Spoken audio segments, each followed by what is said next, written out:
Hey there, it's Boyan here from IWCP Wealth Architect, and today I want to share with you 3 things you absolutely have to consider when you are trying to decide on the best investment vehicle for where you want to get to. Now, firstly, what is an investment vehicle? Think of an investment vehicle as the container or the wrapper, the container that your investment is made into, that your asset allocation is made into. It's the vehicle that's going to get you to where you want to be. So when we talk about investment vehicles, there's really 4 main types of investment vehicles that we deal with, right? The first one is retirement vehicles, your pension funds, provident funds, retirement annuities. The next one is endowments. The third one would be a unit trust or collective investment scheme. And the fourth one would be a tax-free savings plan. Now, when you look at it and say, well, which one will be the best one? There's 3 things that you absolutely have to consider. These are critical for you to decide on the best type of vehicle. Number 1, accessibility. When I talk about accessibility, I'm asking the question, when would you need access to this fund? To withdraw from this fund? Do you need access to it anytime, or can you leave that fund in an extended period of time where you actually do not need access to it? So things like a retirement annuity, you will only be able to have access to it when you retire. At the earliest age of 55, you can retire from a retirement annuity and you will be able to have access to that. An endowment, you won't have access to it for a period of 5 years. Okay, so you can't access it. You can access it once, but otherwise it needs to stay locked in that investment for 5 years. You have a unit trust or collective investment scheme, which you are able to have access to anytime. You have an investment, that fund will grow, it will fluctuate daily, but you have access to it anytime. So you can invest today, and a month from now, you can pull that investment. And then last, you got a tax-free savings account. That's the same thing. That is very accessible, and you can put money in there today and you can draw from it tomorrow. So the first thing is accessibility. Do you absolutely need access to it, or can you leave it? Now, why is that important? Because it will determine also what the implications of that accessibility are. So generally speaking, funds or investment vehicles that do not have direct accessibility will be far more favorable when it comes to tax. So that's the second thing that you need to consider. First thing you need to consider is accessibility. Second thing you need to consider is what are the tax implications of this investment vehicle. So the most tax efficient vehicle that you can get is a retirement annuity or provident fund. Why? Because the government encourages you to make provision for your retirement, and in a way to encourage you, they're going to give you very favorable tax deductions. So you are able to claim back 27.5 up to 27.5% of your remuneration of your contributions to your retirement planning. That means at the end of the financial tax year, when it's tax season, you take your contributions, you submit it, they do a calculation, and 10 to 1, you've overpaid in tax, you've paid too much, and now they can actually pay you back some of those contributions. Okay? It's again dependent on you. It's specifically personalized to what your tax bracket is, how much you contributed, etc. But the nice thing is, when you get that payout, I always say to my private clients, don't use that, don't eat it, don't spend it, don't go on holiday with that payout.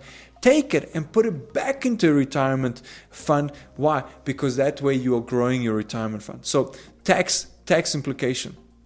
When you look at endowment, an endowment is locked in for at least 5 years, but the tax is taxed within the vehicle. So every single investment, you need to understand, you get taxed on when it's money in the hand.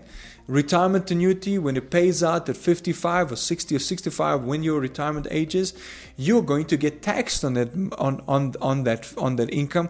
but it's going to be far more favorable tax as opposed to what you would be paying now, kind of income tax or corporate tax or whatever the case is. So an endowment is different because you get taxed on it at a flat rate of 30%, but it's within the fund. So when that endowment pays out, you're actually not paying any tax because it's already been taxed within the fund. Then you get on to unit trust. Now the nice thing about that is that, hey, you got access to it anytime, but it's taxed at your marginal rate.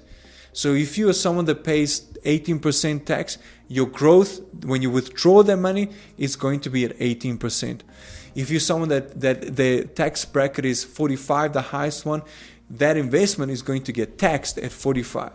So what you gain in accessibility, remember, you're going to pay on the other side, possibly with tax.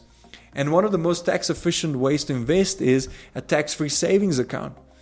The nice thing is that it gives you an access to a lot of portfolios. What's the benefit of tax-free savings account? Well, the benefit is that any growth on that investment, any interest on that investment, any capital gains on that investment is tax-free. However, there's a limitation. You're only able to invest up to 36,000 Rand a year, January to December, up to 500,000 in a lifetime. So there is a cap on that. But you can structure that investment and you can structure it in different portfolios and you won't pay any tax on it. So number 2, tax. So number 1, accessibility. Number 2, what tax are you going to be paying for it? And number 3, what happens in terms of the protection when it comes to your estate and creditors.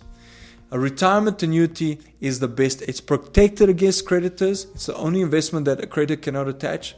It is protected in your estate because you can bequeath it to someone. So it won't be attached to your estate. It's the best vehicle. Number 2, an endowment. An endowment is safe from creditors after 3 years of being active.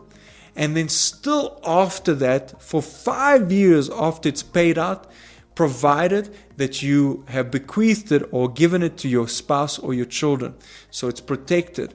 You also, when you pass away, it does not form part of your estate as long as you've given it over to your spouse or your children. Okay, but again, accessibility, can't access it for 5 years, and there's also limitations into additional contributions you can make.